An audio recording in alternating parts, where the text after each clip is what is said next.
Happy Friday, everybody, and welcome back to Brown Bag Bets.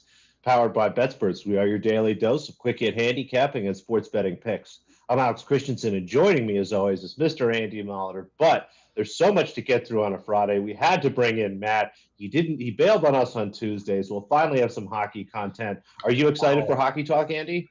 I know you're from Minnesota, but you've never been to a hockey game, right?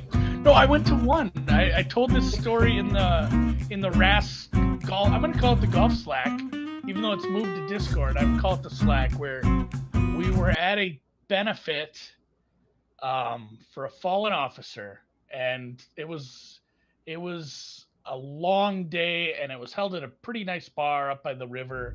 We've been drinking all day, and we'd helped out with some of the stuff, and we'd done some silent auction stuff, but they had a live auction at the end, and at that point in the night, we'd had a lot to drink, and we pooled some money together for this wild charitable. Yeah, well, it was for a good cause. It went to the family, and we pooled money together for a suite. There was some lawyer had donated a suite to a wild game, and we told this one guy, this is how much we're willing to bid at the top. This is our top price, and he didn't fully understand how an auction worked. And so it started at like a much lower price. It's going up in smaller increments, and he just ran out there and yelled our top number.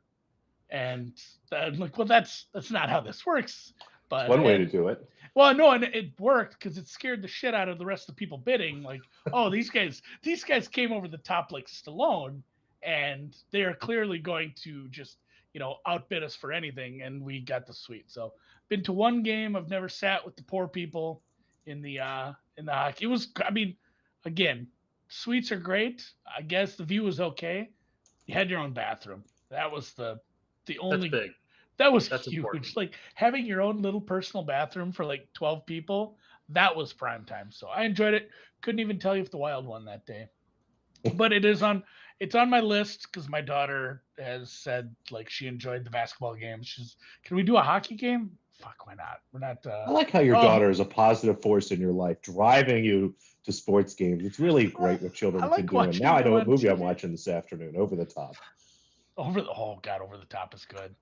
But I'm going to make it this year, this upcoming fall, because by the time she asks, it's like, yeah, it's playoffs. We just spent a shitload of money on Timberwolves playoff tickets. We're not doing both, so we'll go to a regular season game against a bad team. Who's a bad team, Matt?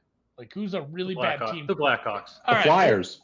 Yeah, I was gonna say I need a bad team that's in the Western Conference, and we'll watch that. Take her to a Blackhawks game because that's a little bit of a rivalry, and the Blackhawks kind of stink now, but like the Wild fans still kind of hate the Blackhawks because they've never really beaten the Blackhawks. Thrashers. Significance. So why don't you go take her to one of those, and that could be a fun win for her to see. I'm gonna do that. So I'll solicit. We've spent way too much time on hockey tickets at this point, but I'm gonna solicit. One, I have like 8 months. We'll figure it out by the time fall rolls around. Time.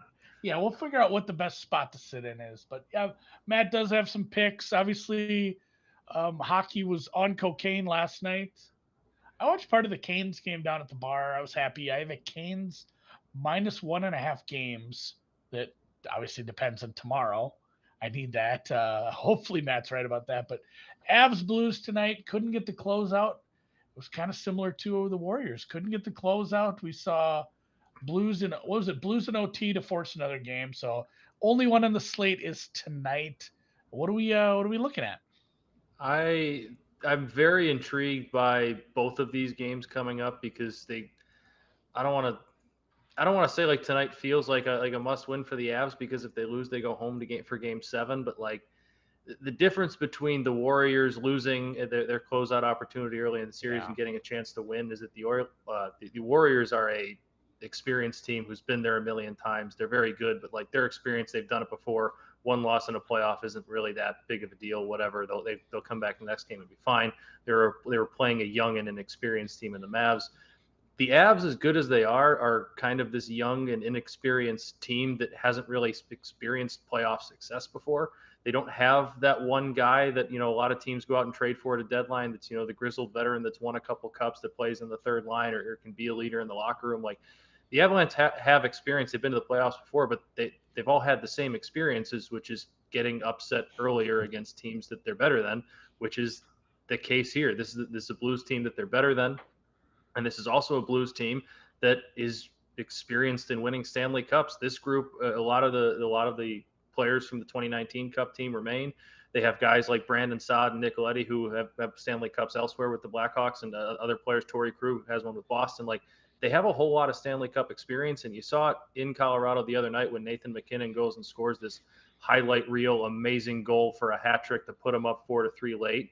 And there was no panic. They pull the goalie. They score with 50-some seconds left and go win in overtime. That said, I am going to be on the Avalanche tonight because I think that team, that core, is too talented to not finally get over the hump. I think they are faster, better. They've been great on the road against St. Louis, and I really do think that Jordan Binnington injury earlier on in the series is going to end up being the final blow because Ville Husso just hasn't been quite as good.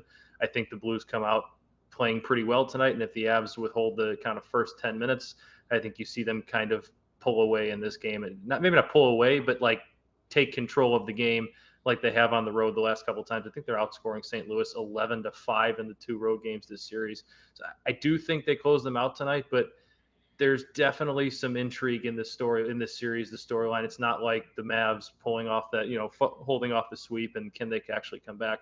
The Blues absolutely can come back and win the series because they're a team that's been there before.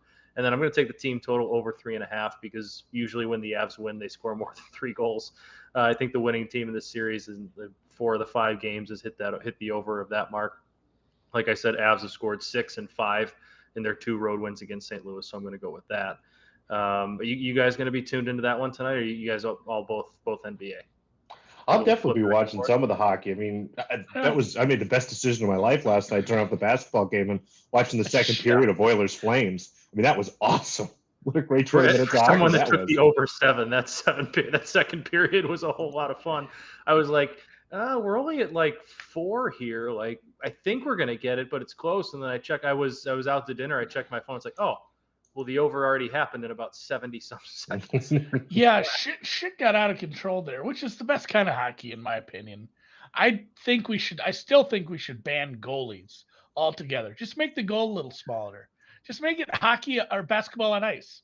Like, yeah, no, because you still need the goalies flying everywhere to add some. I don't know. I think there should be a 3-point line in hockey. No. Andy's just trying to turn hockey into basketball on ice. I am just kind of turning it into basketball. You just want you want to hoop at on the ground at the goal line for You're right, Matt. I'm not ready to give up glove saves. You still need those glove saves in overtime. They get the great announcement. That half-second moment where you're not sure if it's in or he's got it. Yeah, I know. I did. And then he just kind of tosses it up to himself. I love it. And if you like scoring and such, I don't think the next game is going to be for you on Saturday night, Andy, because I'm doing something I don't normally do. I'm taking an alt under on this one. The total is 5.5. The alt under is plus 126 at 5. The Hurricanes have just been kind of unable to score on the road at all in the playoffs. They've been a great team at home. It's been a completely Dr. Jekyll, Mr. Hyde kind of performance. They unstoppable almost at home. Can't really do anything on the road. They can't generate much offense. I think it's 8 goals in 5 road games so far this playoffs. I don't really expect them to go out and put a whole bunch of goals by Igor Shesterkin, who's maybe the best goalie left in the playoffs. I just think at some point they kind of have to get that first road win and I don't think there's a better spot to do it than right now. They haven't quite been. I've liked their efforts a little bit better on the road against the Rangers than I did against Boston. I think they're kind of due, and they also have a goalie in Antti Ranta that's playing really well. So I think tomorrow night is probably going to be a little bit of a goalie duel like a lot of the games in this series have been. And I'm just going to roll the dice on a coin flip kind of game. The money lines are even. They're both minus 110. Wouldn't tell you wrong if you wanted the Rangers. I think the Canes are finally they're due to get one on the road. I think they kind of get one here because I do think they're the better team in this series. But that would also make for a fantastic Game 7 because New York has been a lot more competitive on the road than Boston was. And kind of going into Boston, Carolina Game 7, you kind of figured Carolina was going to roll. The Rangers have given Carolina just about all they can handle on the road so far this series. So that's going to be an interesting one to watch tomorrow and maybe even Game 7 as well. Yeah, and like I said, I've essentially already made this bet. I have the Canes minus 1.5 games in the series, which is only possible at this point if they win 4-2. So I just wanted to root for. That's why I took them, Andy. I want you to win your bet. Yeah, I was gonna say I will not tail this because I've already made this bet, but for sure, Avs team total. I'm all about that. I think I'm perfect in the playoffs with live betting hockey. I've just been live betting like good home teams that go down Mhm. 1-0. Like that has seemed to work Yeah. out. So I'm gonna wait for one of those situations too. I'm down with that. Otherwise tonight, I'm not sure I'll watch this game, Alex. I feel like it's just kind of I don't know, like we've put this Heat team in hospice at this point, and it's just we're just kind of waiting it out. It doesn't feel good. It's a 9.9 point home favorite, which I mean, stranger things have happened, but oh, It are you does. betting this at all? No, no, I'm not. I'm gonna follow some of our sharp friends. Darren Summer, who floats around the chat some, and his good follow on Twitter, gave out some Jimmy Oh Butler yeah, some overs. props. I'm all down for some Jimmy Butler overs tonight, but I don't know how you bet this game. This line was closed at 6, I believe, the last time they were in Boston. Maybe 6.5. We're now to 9. Not that Miami doesn't deserve some sort of negative adjustment for what we've seen the last couple games, but it's hard for me to justify it. It's again, as I go through and watch those last couple games, I'm trying to pick apart what's going on in Miami, and it does really look like they're just out of energy. They're out of fatigue. They're just, warriors that have fought too many battles at this point. There's just not as much energy now. I'm always optimistic in Spoelstra and his ability to kind of figure this stuff out. Butler is someone who has been tremendous in these situations in the few times he's had them in his career, but it just seemed like this is just too much to ask of this team. So maybe look at like a Boston team total over some kind of thing, or maybe play the full game under if you think Miami's going to be competitive, because it's just going to be a knockdown, drag out game if Miami has any chance of winning it. But I think the easier angle, honestly, is take some Butler prop overs and don't worry about all this other stuff, because it really is so hard to figure out what's going to happen tonight. I mean, Boston could win by 25, the Heat could win by 10. I wouldn't be surprised at either of those outcomes. Yeah, just kind of let the game come to you. Yeah, I'm not sure. I was about to say I'm not sure I'm gonna watch either game because it's like a Friday night, but my daughter's having a sleepover, so there's gonna be like at least one other loud 10-year-old girl at my house. So I'll have to retreat to a quiet room and watch some sports, which is it's the cure for all of that.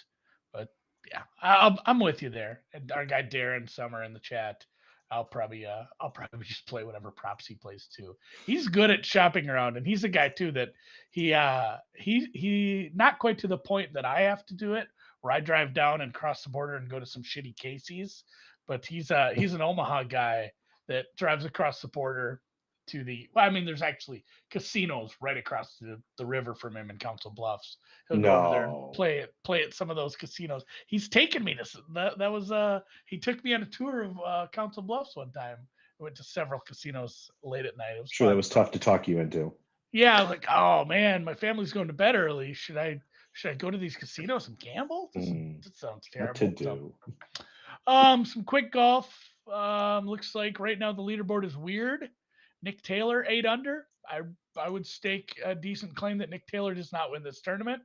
But basically, your whole top 15 is full of guys who I don't think can win this tournament. So anybody's game. I have Chris Kirk as one of my outrights. He is a stroke back, feeling good about that. Davis Riley 3 back. Both of those I got at 50-1 earlier this week. So Chip Chair and a chance. I'd love to see one of those guys play really well and accidentally bink this. That'd be awesome. Most of my full tournament stuff is doing okay. I know Mito and Answer, something I gave out on the show. Mito's up by 2 strokes in one that looks like they could straddle the cut line and end up cashing that today. I'd love to cash a few of these full tournament outrights or matchups today. My daily stuff is sputtering along this morning after a nice day yesterday. The one I gave out on the show yesterday won, so we'll try to keep that up with one of your many, many, many first round leaders. Varner is something I played, but the one I'm going to talk about is Mr. Matthew Neesmith. Not a great Thursday for him, but I do have high hopes. He is an outright I played. He finished 1 under. I want to see a little more out of him. He's somebody I also bet top 40. But him over Eric Van Rooyen, just again, based on everything I put together with this kid, where I said, hey, I'm betting this guy outright. I'm betting him at 180-1 to win this tournament. I actually believe he can compete and win this tournament with his his ball striking ability and EVR. I hate fading this guy. He's a Minnesota Gopher, but I do not believe in him right now. He had some struggles yesterday. I think those continue and probably get worse. So minus 118. Found this at Bookmaker if you want to play along. Neither of these guys starts golfing until well into the afternoon. I have my tracker up right now. It looks like 12:50 p.m. Central is the earlier tee time of the two. So you got till almost 2 p.m. Eastern if you want to play along on this one. Neesmith over Van Rooyen, minus 118 for me. And that just we'll close it out with some more tennis in the ITA. That's right. The Iga Tennis Annihilation, as I've dubbed it lately. It's just staggering the way she continues to win some of these tournaments. I mean, good for us for loading up on all those Iga parlays. I think I still have a couple that are open. I have to go back and check, but it really has been a dominant tournament for her. I'm heartened. Sabalenka's looking pretty good. Goff's looking pretty good. Anna Samoa is cruising. So, the three that we've got left that might have a chance to beat her, that will probably lose to her. It'll be fun. I'll get to lose 2 outrights to Iga this tournament instead of just the normal one. But we continue. We're doing pretty solid in some of these single round matches. Had a good start to the day. We did lose our Azarenka Teichmann under just there, but it's a hedge against entertaining tennis. So if you're watching right now, go ahead and flip over to that when we're done. It's been a really fun match. Have 2 bets for tomorrow, though. Another underdog I like, Veronika Kudermetova, or the Kuder Monster, if you will, goes against Paula Badosa Haber, the Spaniard, a really solid player overall, but a little better on hard court than she is on clay, and I think is being a little overpriced here. Kudermetova is someone who is starting to put it together, has generally not been as great on some of the slower clay courts as I've mentioned this tournament in Rome specifically, really heavy ball, really slow clay. And Kudermetova had a nice little run in Rome this year. Again, is just getting better. And this looks like a really long match to me. Thought about maybe taking an over here, but Badosa, when she does lose later in tournaments, it's not often in a battle, honestly. She kind of folds pretty quickly. And for whatever reason, whether it be fatigue or some sort of stylistic issue, when things go, they go pretty quickly. So just going to take Kudermetova here. Give me plus 260 on the money line for a half stake, and then I'll go a full stake on the 4.5 games. And then we're going to stack some totals here for Jessica Pegula and Tamara Zidansek, 2 women that play a lot of long sets. I probably will look at some first set overs once those start to open up again.